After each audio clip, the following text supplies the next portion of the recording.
Hace casi 10 años que los defensores públicos del Uruguay reclaman que ese servicio deje de depender del Poder Judicial y pase a ser un organismo descentralizado.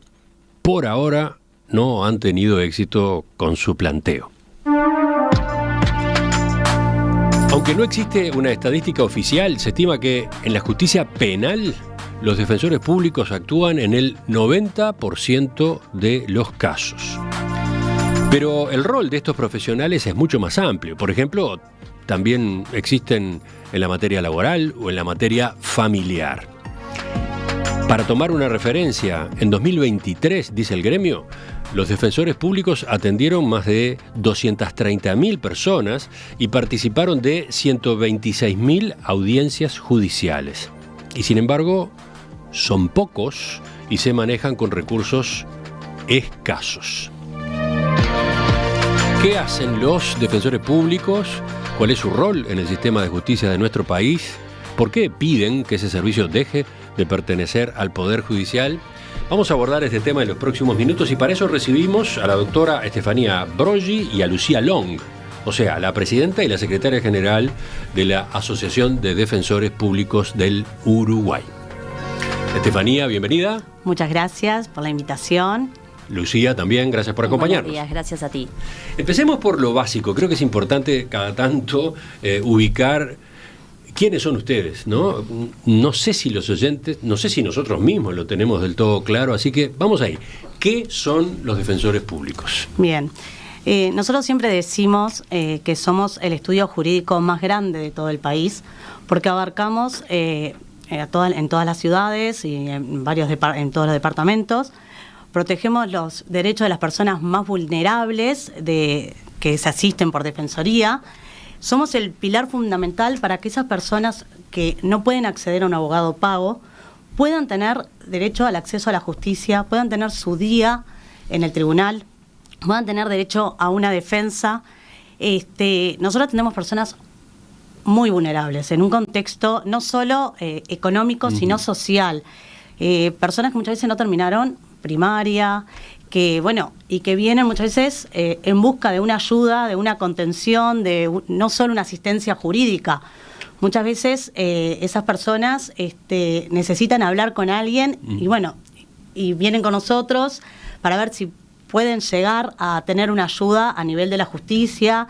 Ustedes son el abogado que alguien que está en vinculación con la justicia de alguna manera no puede pagar. Exactamente. Así, digamos, exactamente. una definición Somos muy básica. los abogados del cual la persona que no puede pagar viene con nosotros. Pero a ver, para seguir entendiendo, a los defensores públicos tendemos a relacionarlos con la justicia penal, ¿no? Más de una vez en la prensa, por ejemplo, se habla del defensor público de tal persona acusada. Ustedes defienden a las personas que son acusadas de un delito y no están en condiciones de contratar un abogado. Pero esa no es la única materia en la que actúan. Les propongo que vayamos de a poco en ese sentido. Bien. Y capaz que empezamos por lo penal, justamente. Doctora Long, usted es defensora en lo penal. ¿Qué características destaca de esa parte de la tarea de estos profesionales? Bien, es una tarea muy difícil desde lo técnico, porque tenemos un código que tiene pocos años de vigencia, que ha tenido muchas reformas en muy poco tiempo, o sea que desde lo técnico, quizás incluso desde la materia procesal en general, sea una de las materias más difíciles de abordar, que requiere una especialización muy importante, que sí tenemos los defensores en Montevideo, pero no la tienen los compañeros que trabajan en el interior. Y también desde lo emocional, porque estamos en una situación en donde el Estado, con todo su poderío y todas sus herramientas, y muy legítimamente, está investigando a una persona por la presunta comisión de un delito. Porque en ese momento, cuando nosotros comenzamos a trabajar, no es más que eso. Todos somos susceptibles de ser investigados por el Estado por la posible comisión de un delito. Entonces, desde lo emocional, esté la persona detenida o no, pero cuando está la persona detenida, los plazos se aceleran, las dificultades aumentan, lo emocional también juega mucho más. Es un trabajo muy arduo que se realiza y muchas veces invisibilizado, porque incluso en estas estadísticas que maneja el Poder Judicial, que tú manejabas y mencionabas al principio, está toda la cuestión previa, que es lo que llamamos la indagatoria preliminar, el trabajo que se hace en Fiscalía y que no llega al juzgado, en donde no tenemos estadística. Ajá. Pero ahí también participa el defensor público. El defensor público participa desde el minuto cero que una persona, que un fiscal imputa o comienza a investigar a una persona por la presunta comisión del delito, y somos designados, por supuesto. Es impactante ese dato que yo di hace un rato, ¿no? En el 90% de los casos que se tramitan en la justicia penal están ustedes, en el 90%. Y creo que estamos siendo generosos con el 90%. En algunos lugares estos porcentajes aumentan. Nosotros tenemos dificultades de acceso a estadísticas en el Poder Judicial. La Fiscalía tampoco tiene estadísticas muy concretas, entonces son estimativos que lo ha hecho la Suprema Corte de Justicia, el Colegio de Abogados. Es un número reconocido, no es algo que trabajamos solo desde la asociación, y es en todas las etapas, no solamente en la investigación o mientras transcurre el juicio en el cual esa persona va a ser juzgada, sino también en caso de que termine ese proceso en una condena, en lo que llamamos la ejecución de la pena. O sea, cuando hay una condena, esta persona puede ser condenada a cumplir un régimen que jurídicamente se llama libertad de prueba, que son condiciones, pero que no implican una privación de libertad, o una condena privativa de libertad. En los dos casos, los defensores públicos acompañamos ese cumplimiento de la pena. Quizás también lo más visible sean las personas privadas de libertad, pero el seguimiento de las causas de cumplimiento de libertad generan muchísimo trabajo, porque a veces hay incumplimientos, a veces son incumplimientos injustificados, a veces no. Hay que hacer la defensa también de esa persona, no solamente en nuestro rol de defensores públicos, sino como ciudadanos que estamos convencidos que la privación de libertad no es una solución para muchos de los problemas que tenemos socialmente en la actualidad. Entonces, hasta que ese expediente termina, se cumple la sentencia y se extingue la causa, el defensor público, si es así designado por la persona, va a trabajar y va a acompañarlo, sobre todo también en cuestiones de privación de libertad, que como sabemos las condiciones que tienen nuestras cárceles en la actualidad están lejos de ser decentes, ya ni siquiera apropiadas, y bueno, y eso hace que el trabajo en materia de ejecución sea muy complejo. Entonces, esto es lo que hacen los defensores públicos en la materia penal. Quizás lo más visible, donde tienen una incidencia muy alta, como quedó claro recién. Ahora, resulta que esta no es la materia mayoritaria del trabajo de los defensores públicos. El 80% de lo que ustedes hacen va por otras esferas judiciales, ¿no? A ver. Sí, nosotros también, como defensores, tenemos defensores en materia de familia, que tratan los temas de tenencia, pensión alimenticia, adopciones, visitas, divorcio. El 50% de las causas judiciales en materia de familia corresponden a defensoría. 50% aproximadamente, no estadísticamente, o sea, como dice la compañera, el Poder Judicial no lleva una estadística, entonces bueno, pero es más o menos el porcentaje que hoy tenemos en materia de familia. En materia de familia especializada y violencia basada en género, tenemos un 90% de los casos, los defensores llevan el 90% de los casos, que son en situaciones de protección. Ahí asistimos tanto a la víctima de violencia basada en género y también al denunciado, por los dos, igual que en penal también. En penal nosotros también es por víctima y también por imputado. También tenemos, bueno, en niños, niñas y adolescentes, en las audiencias que son de su situación de urgencia, es el 100% de las audiencias a las cuales tenemos que asistir. No, o sea, ahí tenemos que ir y debemos estar. Incluso en familia especializado tenemos también la materia de su situación, donde hay niños institucionalizados, donde los defensores también deben concurrir a donde están institucionalizados esos niños, niñas y adolescentes, poder ir a verlos, poder saber cómo están, porque son partes también, y bueno, y tienen que velar por ellos. También tenemos en materia civil y laboral defensores. En civil los compañeros hacen juicio por medicamento, hacen juicio también, bueno, vienen por desalojos, tienen toda la contención porque lo están desalojando a esa persona, que es una situación donde está viviendo una situación vulnerable, para pedirle la prórroga, o sea, también contenerlo y bueno, ir viendo posibilidades.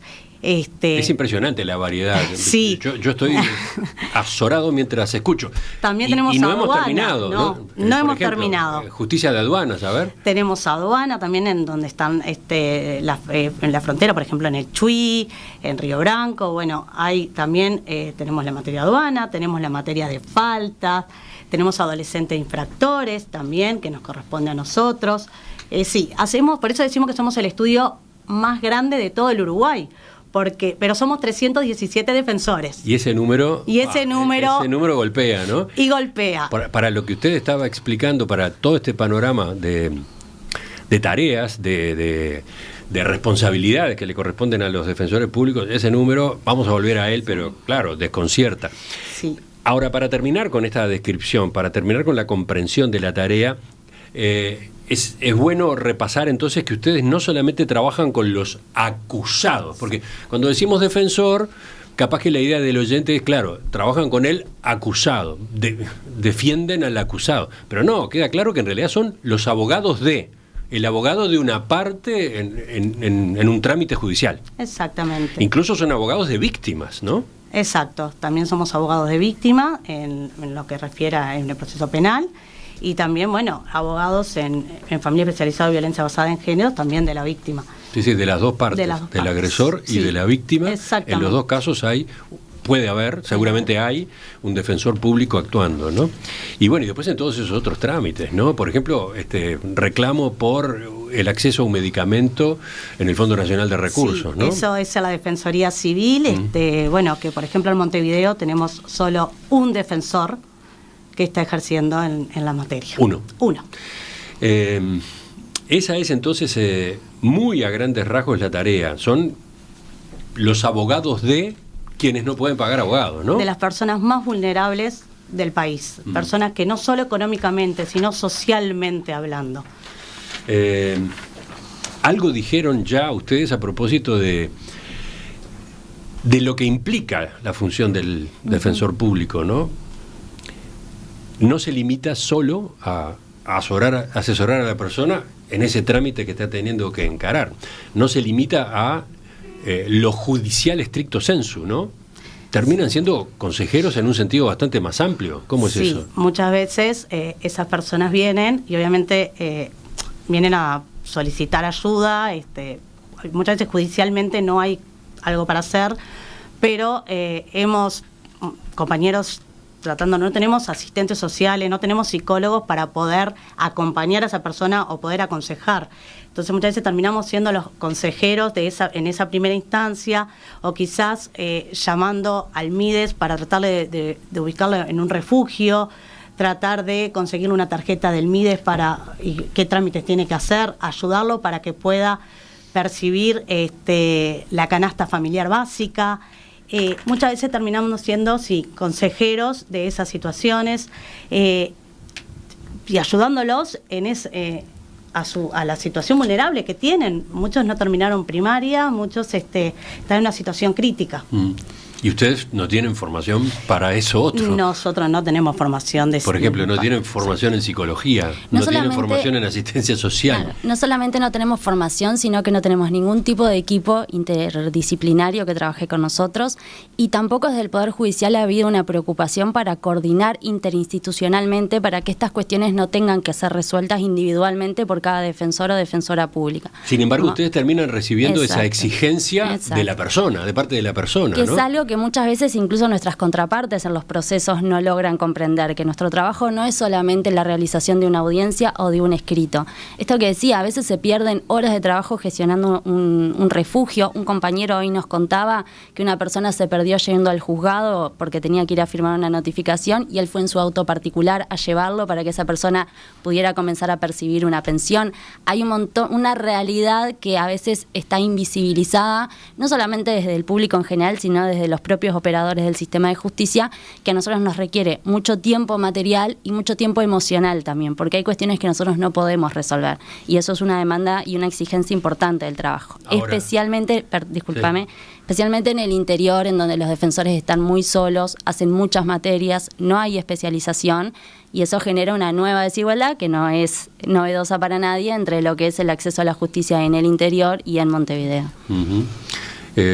Ustedes dieron números en el comunicado que difundieron en estos días, cifras del año 2023, estadísticas del Poder Judicial.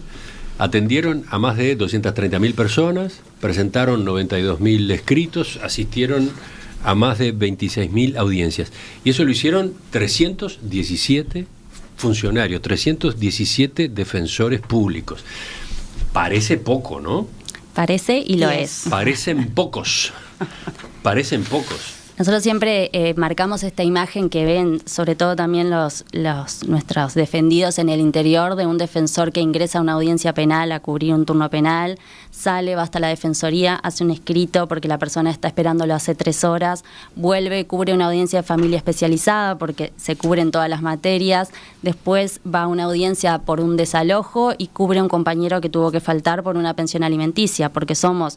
De los 3 pilares fundamentales del sistema de justicia, somos los únicos, por ejemplo, que no tenemos cargos suplentes. Jueces y fiscales, en mayor o menor medida, tienen cargos suplentes, los defensores no. Entonces siempre, frente a una licencia, frente a una ausencia, estamos cubriendo, y en el interior pasa que se cubren todas las materias. Entonces es mucho más difícil el abordaje técnico específico que se necesita para tratar la causa de una persona con la individualidad y la importancia que requiere. Y entonces acá llegamos a una de las preguntas críticas, ¿no? Teniendo en cuenta esas limitaciones, ¿el trabajo de asesoramiento que ustedes desarrollan es de la misma calidad que el que puede brindar un abogado privado contratado por quien sí puede pagarlo? En muchos casos sí, porque realmente tenemos compañeros que dan todo su esfuerzo para poder... Todos nuestros compañeros lo dan, en algunos casos se puede cumplir y en algunos casos no. La realidad es que no podemos brindar en términos generales el mismo servicio que puede brindar un abogado particular en su estudio y manejando sus tiempos para poder tratar el tema, sea el asunto que sea, la materia que sea, que la persona le lleve como consulta o como eventual cuestión sobre la que se va a litigar.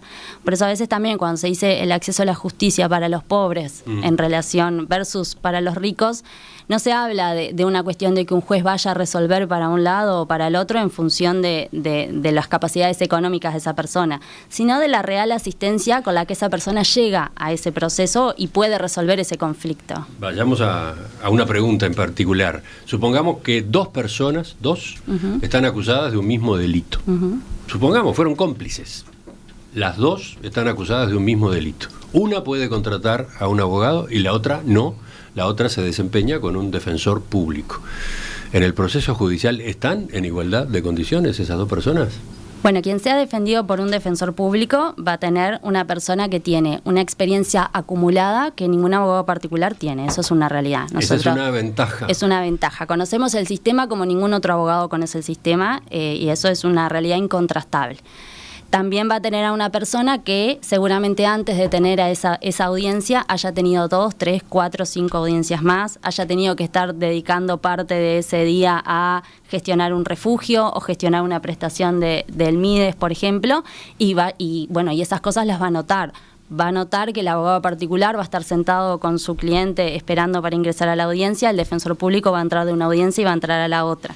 Va a notar que va a andar con 5 o 6 carpetas porque después de su audiencia va a tener 3 o 4 más. Va a notar que cuando va caminando por el pasillo viene alguien y se le acerca y le dice, doctora, mi hijo está preso, ¿usted se acuerda? Y el defensor público, con quizás, por ejemplo, en ejecución, con arriba de 400 causas que lleva, no va a saber de quién le está hablando. Va a tener que ir a un sistema informático, que además no es acorde a las necesidades de nuestro servicio tampoco, para ver quién es la persona y poder ubicarlo.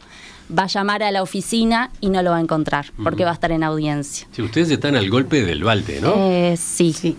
Si en secundaria a veces se habla de los profesores taxi, sí. ¿Ustedes qué son? ¿Los abogados taxi? Ni taxi, abogados ómnibus, no sé cómo decirlo. En muchas ocasiones sí, la ventaja que tenemos es eso, conocer el sistema como ningún otro abogado lo conoce. Y tienen eso no, mucho boliche. Mucha baranda, decimos nosotros. Eso sí tiene. Hay una diferencia, sí, entre los abogados particulares y los defensores públicos en penal, es que en el tema de las pericias y en el tema de cuando hay que solicitar una prueba. Si va con abogado particular y puede pagar esa pericia, se podrán hacer particulares, van a tener otros, y nosotros no.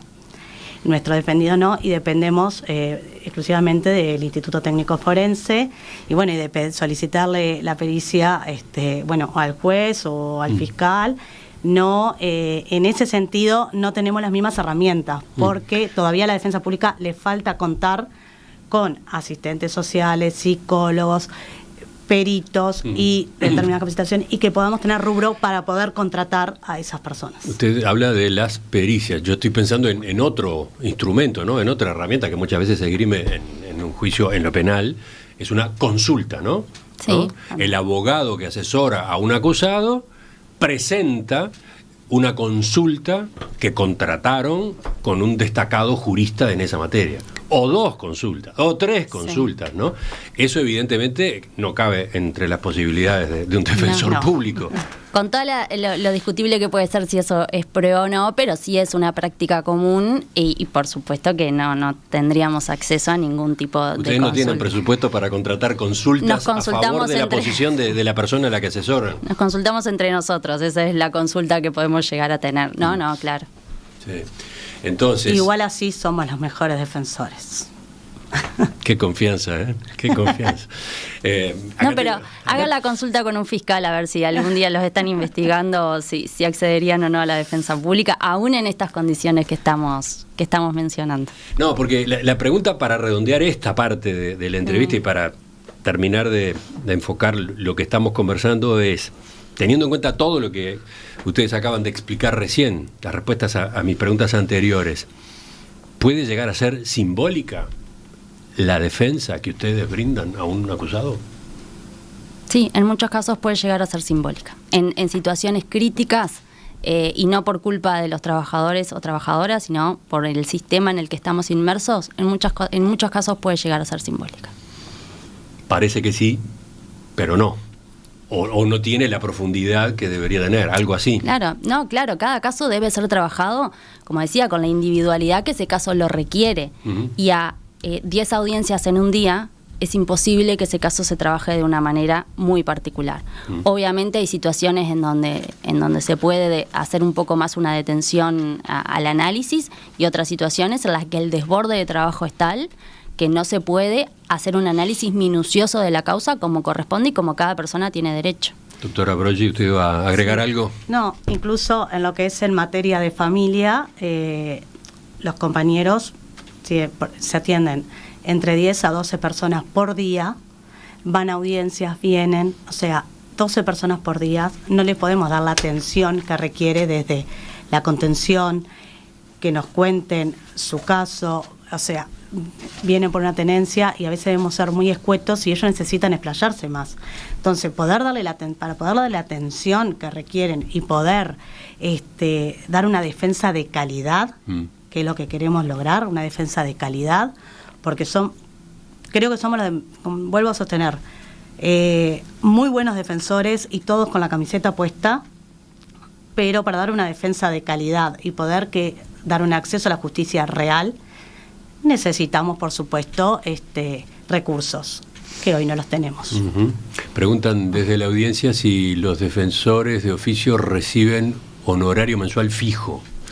Los defensores públicos, que es lo que somos, recibimos un sueldo. No es un honorario profesional, es un sueldo. Pero no cobran por horas, por ejemplo. No, ni por caso, porque a veces hay como un mito urbano que dice que nosotros cobramos por caso. Yo voy a cobrar lo mismo que mis compañeros, sin importar la cantidad de casos. La pregunta tiene el implícito de cuántas horas por día trabajan. ¿Ustedes trabajan 8 horas? ¿Cómo es esto? Nosotros tenemos un mínimo de estadía en la oficina, que es de 3 horas, que por supuesto nadie cumple 3 horas, son jornadas muchísimo más extensas. No tenemos un horario específico porque tenemos dedicación completa. O sea, nosotros estamos a la orden y vamos en el momento en que el servicio lo requiere. Ajá. ¿Sábado y domingo? También. En algunas materias, sí, en penal, por ejemplo, estamos de turnos los fines de semana y durante todo el día también. Sí. ¿No tiene suplentes? No tenemos defensores suplentes, exactamente, que es algo que estamos pidiendo y hemos pedido a nivel parlamentario y en rendiciones de cuenta, que es necesario tener defensores suplentes, porque nos enfermamos, porque tenemos el 90% de los defensores, el 90% son defensoras, mujeres, y muchas son madres y tienen derecho a su licencia maternal, y eso lo que lleva a que los defensores que quedan tengan que una sobrecarga de horas. Déjame complementar algo que muchas veces en los juicios penales nosotros no tenemos para desgravar. Debemos escuchar, no tenemos funcionarios que nos desgraben, debemos escuchar las desgrabaciones, desgrabarlas nosotros para cuando llegamos a la etapa del juicio. Todo eso es horas también de trabajo que se hacen en la oficina, en la casa de uno, y no tenemos un sistema porque el Poder Judicial no tiene un sistema para desgravación. Hay un proyecto, pero aún no está. Antes de la pausa les leo un par de mensajes. Este dice, el de Bernardo: los defensores de oficio son héroes silenciosos de la República. Sonríen. Bueno, por lo menos aparece y este lo somos. Reconocimiento. No me da miedo decir que en muchos casos lo somos. Nos emociona, la verdad que nos emociona. Y después María Luisa dice que por todo lo que están explicando, los consultorios de la Facultad de Derecho y del Centro de Estudiantes de Derecho también están desbordados. Es correcto. O sea, no solamente ustedes, esos otros servicios que se ofrecen como alternativa tampoco alcanzan, ¿no? Ahora, quedó dicho... y compartimos que ellos también están desbordados. Al pasar quedó allí la discusión. Yo, con una pregunta de un oyente, hablé de defensores de oficio y ustedes enfatizaron, no, defensores públicos. Hay una diferencia, ¿no? No es lo mismo. Me gustaría que enseguida nos detuviéramos allí y a partir de ese debate avanzáramos en lo otro. Por ejemplo, ¿por qué ustedes sostienen que este servicio no debe seguir estando bajo la órbita del Poder Judicial? ¿Qué conocen ustedes sobre los defensores públicos? ¿Qué hacen? ¿Cuántos son? ¿Cómo es su día a día? ¿Cuáles son las asignaturas pendientes? ¿Qué están reclamando en cuanto al futuro de ese servicio? Ese es el tema hoy en la entrevista central. Para eso nos acompaña la doctora Estefanía Broggi, que es la presidenta de la Asociación de Defensores Públicos del Uruguay y que tiene ¿cuántos años en esto? Y ingresé en el 2004 al Poder Judicial. 21 años, sí, 21 años. Hice la carrera como administrativa, luego como procuradora y en el 2012 como defensora. Una vida. Una vida. Y la doctora Lucía Long, que es la secretaria general de la Asociación de Defensores Públicos y que tiene ¿cuánta experiencia en esto? Desde 2017. Un poco menos. Muchísimo menos que Estefanía, que conoce la historia del Poder Judicial y de la Defensoría. Pero son 8 años ya. Sí, 8 años. Ingresamos además con la sanción del nuevo Código del Proceso Penal, entonces empezamos con ese cambio. Fue una de las últimas atribuciones grandes de cargos que nos dieron desde el Poder Legislativo. Una parte de esos 8 años en el interior. Sí, la gran mayoría, hace 10 días que estoy en Montevideo, así que sí puedo decir que casi toda la carrera en el interior. ¿Es una cuestión semántica o es una cuestión de fondo? Solemos hablar de ustedes como defensores de oficio y sin embargo ustedes reivindican la otra denominación, defensores públicos. Es más, en el comunicado que difundieron en estos días dicen: la Constitución no regula nuestra tarea. Nosotros no somos defensores de oficio, sino defensores públicos, según la ley 17.930 del año 2005. Son conceptos y funciones distintas. Aclaremos esto, a ver. Sí, bueno, como tú bien señalaste, normativamente son conceptos distintos. Nosotros tenemos un estatuto regulado en la ley 17.930 que nos da el estatus de defensa pública o defensores públicos a cada uno de quienes ejercemos ese cargo. Esto implica, como estuvimos explicando al principio, que somos quienes ejercemos la defensa gratuita de personas que cumplen determinados requisitos regulados en su mayoría por acordadas de la Suprema Corte de Justicia. Somos abogados como cualquier otro abogado, simplemente que en lugar de la persona abonar los honorarios, lo hace el Estado en la forma de un sueldo estable mensual. El defensor de oficio es un estatuto particular y distinto que está regulado sobre todo en la normativa procesal. Voy a poner como un ejemplo claro para que se entienda. Por ejemplo, yo quiero iniciar un proceso, desconozco dónde vive mi demandado, y por lo tanto tengo que hacer lo que se llama emplazamiento por edictos, es decir, publicar en determinados diarios y con determinadas condiciones que yo estoy iniciando este proceso, porque como no puedo notificarlo a domicilio, tiene que haber alguna presunción o alguna posibilidad de que esa persona se entere que está siendo demandada. Si esa persona no se presenta al proceso, se le designa un defensor de oficio para que tutele sus derechos en el proceso y funciona como un auxiliar de la justicia para que las garantías jurisdiccionales en el marco de un proceso estén dados. Ese defensor de oficio puede ser un defensor público, si la parte que promueve el proceso no tiene medios económicos y comparece con Defensoría Pública, o un abogado particular de listas que se realizan anualmente por parte de cada juzgado y que son aprobadas por la Suprema Corte de Justicia. Se designa como defensor de oficio a un abogado particular y va a cobrar sus honorarios dependiendo del proceso que sea, de dónde los va a cobrar. Eso es un defensor de oficio. Exacto. Es una figura específica que puede ser ocupada por defensores públicos o por abogados en el ejercicio particular de su profesión. Entendimos algo. Avanzamos un poco en el conocimiento de la jerga, de la terminología, bueno, y en particular de quiénes son ustedes, los defensores públicos. Ahora, esta puntualización es importante para ese pedido que ustedes han hecho históricamente de la creación de un servicio descentralizado. ¿Tiene que ver una cosa con la otra? Tiene que ver, porque a nivel constitucional el artículo 239.6 de la Constitución refiere a que es competencia de la Suprema Corte de Justicia designar a los defensores de oficio permanente. Entonces, hay algunas corrientes que por suerte son minoritarias, pero que entienden que una descentralización o una independencia de la defensa pública del Poder Judicial no sería constitucional. Repito que esto es algo minoritario, pero bueno, son cuestiones que nosotros hemos abordado lógicamente porque bueno, estamos convencidos del proyecto, estamos convencidos de la constitucionalidad de la norma.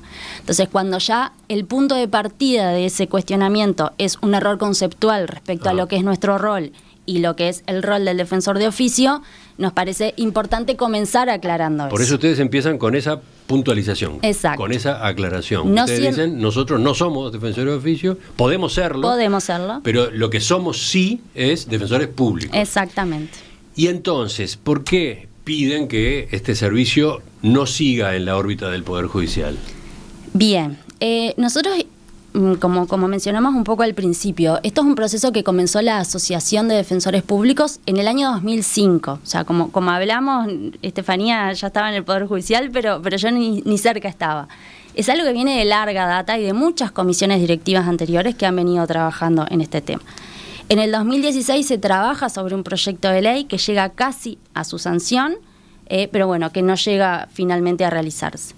En el año 2022 se presenta este proyecto de ley que toma como base aquel que se discutió en el año 2016 con consenso político, porque si bien está firmado por quien era el senador Charles Carrera y la bancada del Frente Amplio, fue trabajado en conjunto con la senadora Bianchi también en dos proyectos paralelos que estaban trabajando en cuestiones de acceso a la justicia, que es el consenso político que nosotros vemos hasta el día de hoy.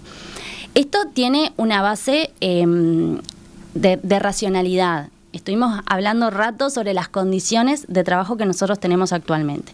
Estas condiciones de trabajo, más allá de los derechos que tenemos como trabajadores y trabajadoras, hacen a un acceso a la justicia deficitario.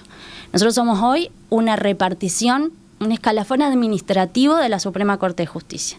La Suprema Corte de Justicia históricamente nos ha tratado como una mera repartición administrativa.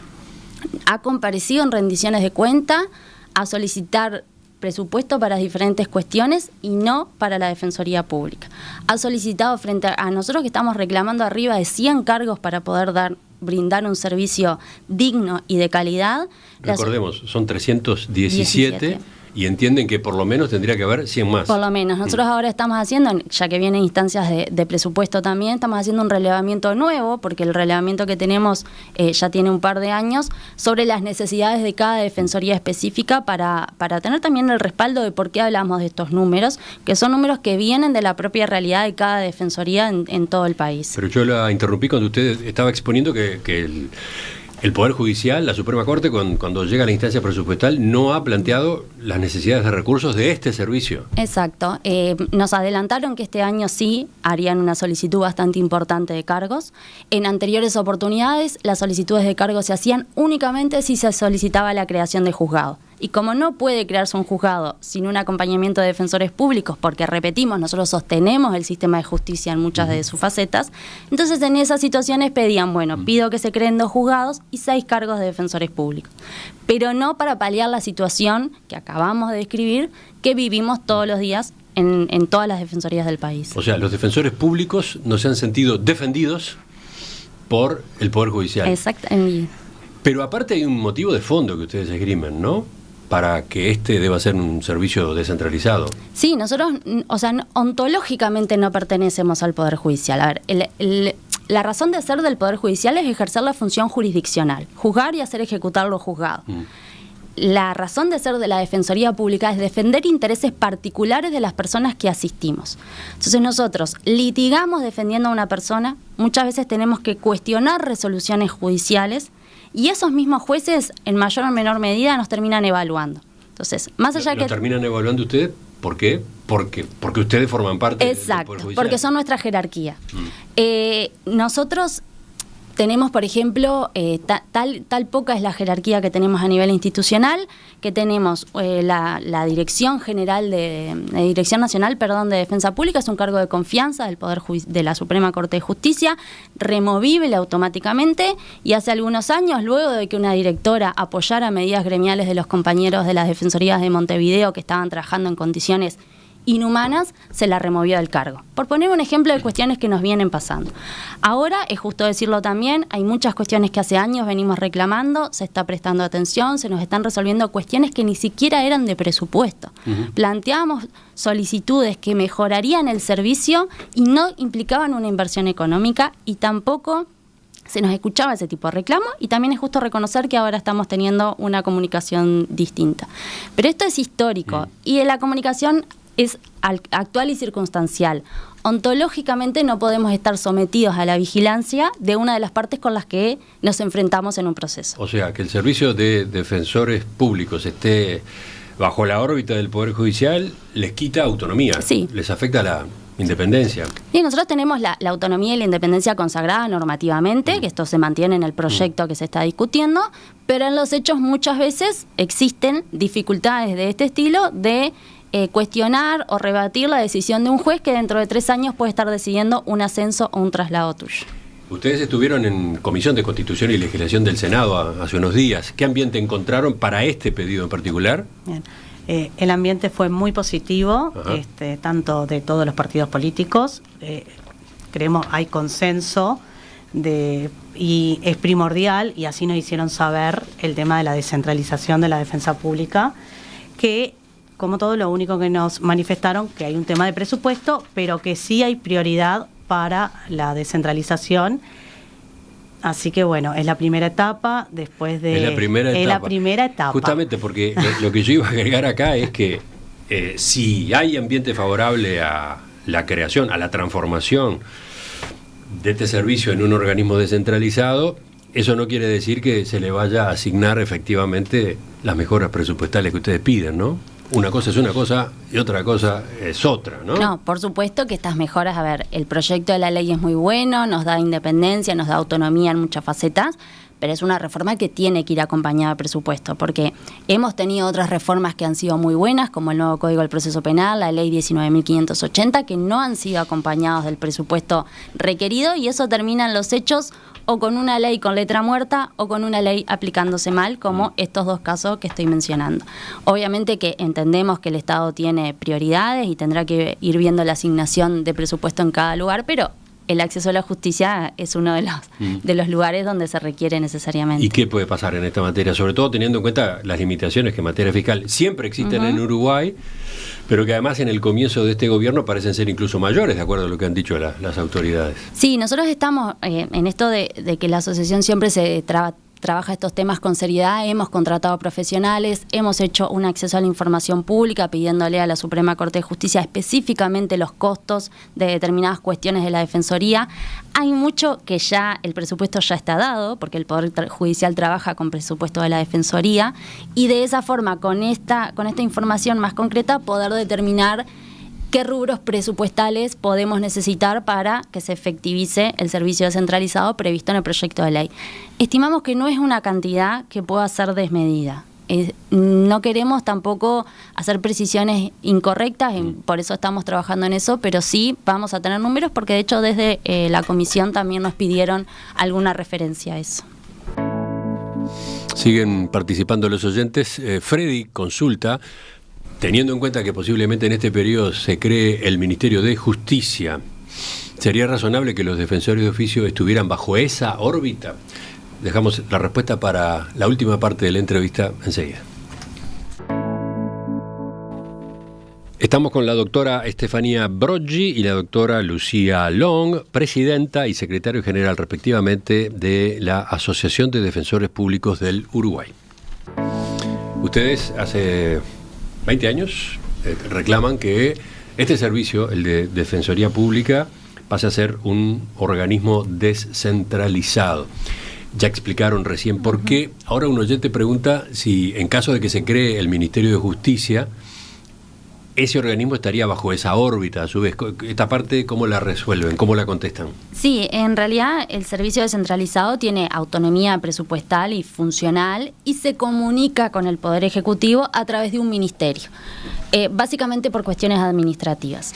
En el proyecto actual está previsto que sea a través del Ministerio de Educación y Cultura, que es de la misma forma que funciona, que esto no lo dijimos, pero la Fiscalía General de la Nación tiene esta misma estructura, que es la que nosotros estamos pretendiendo, y se comunica también con el Poder Ejecutivo a través del Ministerio de Educación y Cultura.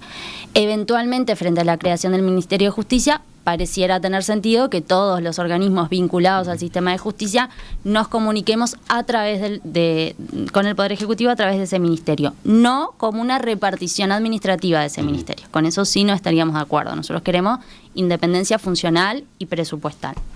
Para ir terminando, esta semana Presidencia de la República informó que se crea un grupo de trabajo que va a estar liderado por el prosecretario Jorge Díaz para revisar el nuevo, entre comillas, Código del Proceso Penal. Una iniciativa similar ya había sido planteada en el Parlamento. ¿Qué postura tienen ustedes? ¿Cómo ven esta posibilidad de discutir el Código del Proceso Penal, que tiene ya ¿cuánto? Y 8 años. 8 va años. 8 años. El 1 de noviembre, desde que su entrada en vigencia. Es una ley de 2014. Exacto. ¿Ustedes entienden que esto es necesario? Sí, a ver, el Código del Proceso Penal, desde su sanción hasta el día de hoy, ha tenido arriba de 15 reformas que fueron convirtiendo en alguna oportunidad se ha dicho que es un Frankenstein de tantas reformas que han generado alguna incongruencia dentro del sistema, se mantienen términos derogados, cuestiones así, y obviamente desde la óptica de la defensa de los imputados se han retaseado un montón de garantías y se han retaseado un montón de herramientas que teníamos, como la suspensión condicional del proceso, para poder resolver los conflictos penales de una forma menos punitivista. Desconocemos cuál es el alcance de este proyecto sobre el que se va a estar trabajando. Hubiéramos querido poder participar de esa comisión porque, como dijimos, con la cantidad de experiencia acumulada, no sé si habrá algún otro colectivo que pueda tener la experiencia de los problemas que están sucediendo en la práctica, pero sin duda, una vez que tengamos acceso al documento, vamos a pedir participar. Es lo que nos han reclamado incluso varios asociados, de poder participar. ¿Ustedes no están previstos en principio en esa comisión? No, ya de la resolución que fue pública, y no se nos ha comunicado que vayamos a tener una participación, para lo que desde ya quedamos a disposición si están escuchando el programa. Para terminar, una pregunta personal, o dos preguntas personales. Teniendo en cuenta lo que hemos recorrido hoy en esta entrevista, teniendo en cuenta lo que ustedes han explicado a propósito de qué hacen los defensores públicos, las defensoras públicas, teniendo en cuenta las limitaciones con las que desarrollan la tarea, el agobio que muchas veces caracteriza las jornadas de trabajo, teniendo en cuenta la demanda que pesa sobre ustedes y que va bastante más allá de la asesoría letrada específicamente, teniendo en cuenta que son pocos los abogados que trabajan como defensores públicos, ese número de 317 para todo el país y para todas las esferas del Poder Judicial. ¿No se arrepienten de haber entrado en este servicio? ¿No se arrepienten? ¿No piensan cada tanto, me voy, busco otro lugar donde trabajar como abogado, como abogada en el caso de ustedes? No me arrepiento. Ingresé en el 2004 como administrativa y bueno, quien me hizo amar esta profesión fue mi jefe en su momento, el doctor Traibel, que hoy está fallecido, y no me arrepiento, es vocacional, y poder dar nuestro granito de arena a esas personas que no pueden acceder a un abogado, no lo cambio por nada. Por nada. ¿Tiene algo de ¿cómo decirlo?, de acción social, ¿no? Justicia. Tiene algo social, que va más allá de las horas de trabajo, de la función estricta, y usted, en este caso, usted está dispuesta, completamente dispuesta. Sí, no lo cambio. Poder dar ese servicio, poder ayudar a esas personas, poder que tengan su día en el tribunal y acceder a la justicia, necesitan sus abogados y bueno, es vocacional y así seguiré. Y Lucía, que tiene menos tiempo, que tiene 8 años en esto. Sí, a diferencia de Estefanía, yo trabajé muchos años en el ámbito privado, así que hasta puedo comparar las dos funciones. No solamente no me arrepiento, sino que, como también Estefanía, redoblo la apuesta. Nosotros no solamente dedicamos muchas horas de trabajo como defensoras públicas, sino como miembros de una asociación o de la comisión directiva de una asociación que implica muchas horas de trabajo. Claro, ustedes agregan lo gremial aparte. Exacto, que muchas veces llenamos vacíos que nuestros jerarcas no llenan por sí mismos y que implica en este momento en particular muchas horas de trabajo que le hacemos muy contentas, muy ilusionadas y con mucha esperanza de que esto pueda salir. No solamente por las reivindicaciones individuales que tenemos como trabajadores, sino porque realmente lo que hay detrás de esta reforma es garantizar el acceso a la justicia, que hoy en muchos casos no se está dando. Pero entonces, volviendo a la pregunta... No me arrepiento. Siempre digo que conocí la Defensoría casi de casualidad, pero se volvió el amor de mi vida profesional y bueno, nunca se saben las vicisitudes de la vida, pero no me imagino ejerciendo la profesión que siempre supe que iba a ejercer. Desde que nací supe que iba a ser abogada y pero otra cosa es ser abogada. Exacto. En Defensoría Pública. Y lo fui descubriendo y no me imagino otra forma de ejercer el derecho. Son cuestiones, como decía Estefanía, de justicia social para mí, que nosotros tenemos una incidencia muy grande y más allá de todas estas dificultades también cuando se gana una da una satisfacción que otro tipo de ejercicio no da. Doctora Estefanía Broggi, doctora Lucía Long, presidenta, secretaria general de la Asociación de Defensores Públicos del Uruguay. Gracias por acompañarnos esta mañana. Muchas gracias a ti. Gracias a ti.